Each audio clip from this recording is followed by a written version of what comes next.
Hi అండి. ఈరోజు మనము కుంభకోణం, తమిళనాడులోని కుంభకోణం దగ్గరలో ఉన్న ఆలంగుడి గురు భగవాన్ గుడి గురించి తెలుసుకుందాము. కుంభకోణానికి 18 కిలోమీటర్ల దూరంలో ఉందన్నమాట ఈ ఆలయము. ఇది పురాతనమైనది. ఇక్కడ శివుడికి ఆపద్ సహాయేశ్వరర్ అనే పేరు ఉందన్నమాట. ఇక్కడ అమ్మవారి పేరు ఇరువార్ కురల్, ఆ అమ్మవారి పేరు అన్నమాట.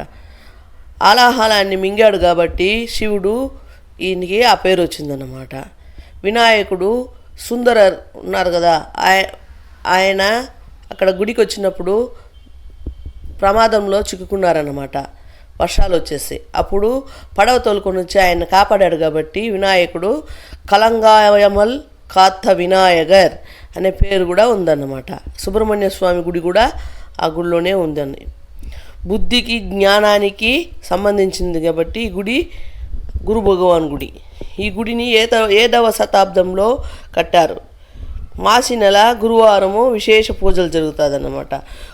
గురు పయర్చి జరిగేటప్పుడు అభిషేకాలు పూజలు ఇక్కడ జరుగుతుందన్నమాట. ఆదిశంకరుడికి ఈ స్థలంలో గురు భగవాన్ దర్శించిన దానివల్ల జ్ఞానం పొందినట్లు పురాణాలు చెబుతాయన్నమాట. గురువుని 24 చుట్లు చుట్టి 24 దీపాలు పెట్టడం వలన దోషం పోతుందని ఇక్కడ వారు నమ్ముతారు.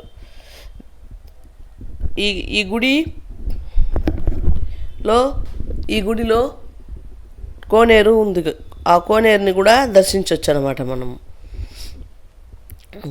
గుడి చుట్టూ అమ్మవారు, వినాయకుడి, లక్ష్మి, సుబ్రహ్మణ్య స్వామి విగ్రహాలు కూడా ఉన్నాయన్నమాట.